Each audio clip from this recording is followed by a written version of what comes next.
छत्रपति संभाजी महाराज ने जब मुगलों के ऊपर आक्रमण किया था तब वहाँ पर तुमने हनुमान जी का रेफरेंस नोटिस किया था। यहाँ छत्रपति संभाजी महाराज को औरंगजेब ने कैद किया था तब क्या किसी ने भी संभाजी महाराज को छुड़ाने की कोशिश नहीं की थी? नहीं है। उसके बाद तुम यहाँ पर एक सोने का तराजू भी नोटिस कर सकते हो जो कि छत्रपति संभाजी महाराज के राज्य के न्याय व्यवस्था को पोर्ट्रे करता है। उसके बाद यहाँ पर तुम एक पता नहीं कैसे लेकिन छावा के इन डिटेल्स को अभी तक किसी भी यूट्यूबर ने नोटिस नहीं किया, और इन डिटेल्स को जानने के बाद तुम्हारे मन में छावा के साथ विकी कौशल के लिए भी रिस्पेक्ट बढ़ जाएगा। एंड हो सके तो वीडियो को एंड तक देखना, क्योंकि वीडियो के आखिर में जो डिटेल है उस डिटेल के लिए मूवी के प्रोडक्शन डिजाइनर ने खुद छत्रपति संभाजी महाराज के महल तक चले गए थे। डिटेल नंबर 1, तुम्हें पता है छत्रपति संभाजी महाराज का राज्य अभिषेक किया गया था 16 जनवरी 1681 में, और मूवी में छत्रपति संभाजी महाराज का राज्य अभिषेक का जो सीन है उस सीन को शूट किया गया था 16 जनवरी में। डिटेल नंबर 2, तुम्हें पता है छावा मूवी को 14 फरवरी में रिलीज क्यों किया गया था? क्योंकि छत्रपति शिवाजी महाराज जयंती था 19 फरवरी में। तो अगर डायरेक्टर चाहता तो मूवी को 19 फरवरी में भी रिलीज कर सकते थे। एक्चुअली में छत्रपति संभाजी महाराज को औरंगजेब के सामने लाया गया था 14 फरवरी 1689 में, और इसीलिए मूवी को 14 फरवरी में रिलीज किया गया ताकि तुम फिर से छत्रपति संभाजी महाराज और औरंगजेब को उसी दिन आमने सामने देख पाओ। डिटेल नंबर 3, कहा जाता है कि छत्रपति संभाजी महाराज सिर्फ बल में ही नहीं बुद्धि में भी सबसे तेज है, जिसका प्रमाण मूवी में दिया गया है बट तुमने नोटिस नहीं किया। यहाँ पर जब मुगलों को पता चला कि मराठे उनके ऊपर आक्रमण कर रहे हैं और उन्होंने जब अपना गेट खोला तब उन्हें पता चला कि वहाँ से सिर्फ घोड़ों को भेजा गया है उनके ऊपर झंडा लगा, जिससे मुगलों को ये लगा कि वहाँ से मराठे आक्रमण कर रहे हैं, और इसी बात का फायदा उठा के छत्रपति संभाजी महाराज ने अपने सेना के साथ पीछे से आक्रमण कर दिया। और यहाँ तुम नोटिस कर सकते हो कि सेना के कुछ लोग ढाल पकड़ के लेटे हुए हैं ताकि जब सेना ऊपर से अपने घोड़ों से निकले तब लकड़ी के बने हुए ये खंबे टूट ना जाए। डिटेल नंबर 4, जिसे डिटेल नंबर 1 होना चाहिए था। छावा का मीनिंग क्या है पता है? छावा, जिसका मीनिंग होता है लायंस कब यानी शेर का बच्चा। इस मूवी का नाम छावा इसीलिए रखा गया है क्योंकि ये मूवी छत्रपति संभाजी महाराज के बारे में है, और छत्रपति संभाजी महाराज छत्रपति शिवाजी महाराज का बेटा है जो कि एक शेर थे, और संभाजी महाराज उसी शेर का बच्चा। डिटेल नंबर 5, तुमने डेफिनेटली इस डिटेल को मिस कर दिया होगा। छत्रपति संभाजी महाराज ने जब मुगलों के ऊपर आक्रमण किया था तब वहाँ पर तुमने हनुमान जी का रेफरेंस नोटिस किया था। यहाँ जब छत्रपति संभाजी महाराज गदा के साथ मुगलों के ऊपर आक्रमण करता है तो ये सीन एक्चुअली में हनुमान जी का रेफरेंस था। फिर यहाँ पर संभाजी महाराज जब तीर और धनुष के साथ मुगलों के ऊपर आक्रमण करता है तो उनका ये रूप श्री राम का रेफरेंस था, और यहाँ संभाजी महाराज त्रिशूल के साथ मुगलों के ऊपर आक्रमण करता है जो कि तुम्हें पता होगा कि इनका रेफरेंस है,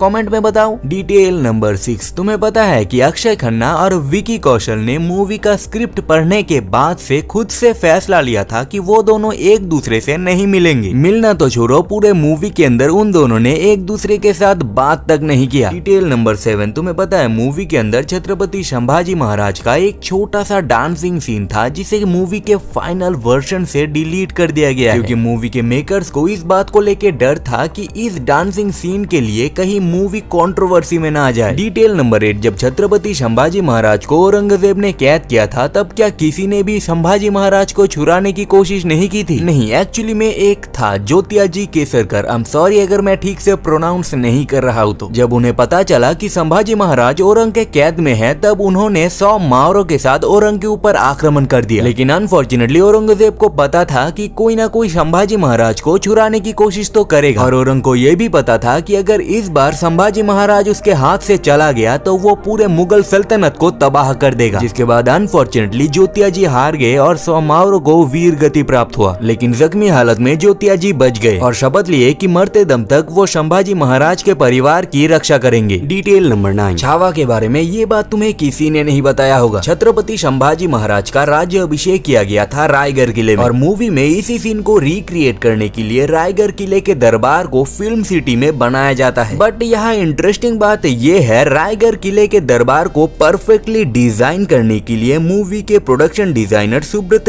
चैटर्जी ने खुद रायगढ़ किले में जाके वहाँ का डिटेल इंफॉर्मेशन कलेक्ट किया था, ताकि दरबार के साइज और उसके पिलर्स को उस टाइम के अकॉर्डिंग परफेक्टली दिखा पाए। डिटेल नंबर 10, क्या तुमने इस बात को नोटिस किया था जब छत्रपति संभाजी महाराज का राज्य अभिषेक किया गया था तब उनके पीछे बहुत सारे चिन्ह थे। यहाँ पर नोटिस कर सकते हो कुछ लोग भाले लेके खड़े हुए हैं जिनके ऊपर कुछ चिन्ह बना हुआ है। तो एक्चुअली में जब छत्रपति संभाजी महाराज का राज्य अभिषेक किया गया था रायगढ़ किले में, तब वहाँ पर हेनरी ऑक्जेंडर नाम का एक फॉरेनर मौजूद था। तब उन्होंने छत्रपति संभाजी महाराज का उस सोने के सिंहासन का हर एक डिटेल अपने डायरी में लिख रहे थे, जहाँ पर हेनरी ने कहा छत्रपति संभाजी महाराज के उस सोने के सिंहासन के आजू बाजू बहुत सारे भाले थे और उन भालों के ऊपर बहुत सारे चिन्ह बने हुए थे। उसके बाद तुम यहाँ पर एक सोने का तराजू भी नोटिस कर सकते हो जो कि छत्रपति संभाजी महाराज के राज्य के न्याय व्यवस्था को पोर्ट्रे करता है। उसके बाद यहाँ पर तुम एक मछली के चिन्ह को भी नोटिस कर सकते हो जो कि इस बात को फोरशैडो करता है कि छत्रपति संभाजी महाराज अब समुद्र पर भी अपना झंडा लहरा चुके हैं। और तुम्हें ये बात तो पता ही होगा कि छत्रपति संभाजी महाराज को the father of Indian navy भी कहा जाता है। उसके बाद यहाँ पर तुम एक घोड़े के पूंछ को भी नोटिस कर सकते हो जो कि इस बात को फोरशैडो करता है कि महाराज का स्वराज्य हर तरफ से स्वच्छ है। इस डिटेल के लिए एक लाइक तो कर ही सकते हो। बाकी मिलते हैं अगली वीडियो में, तब तक के लिए बाय।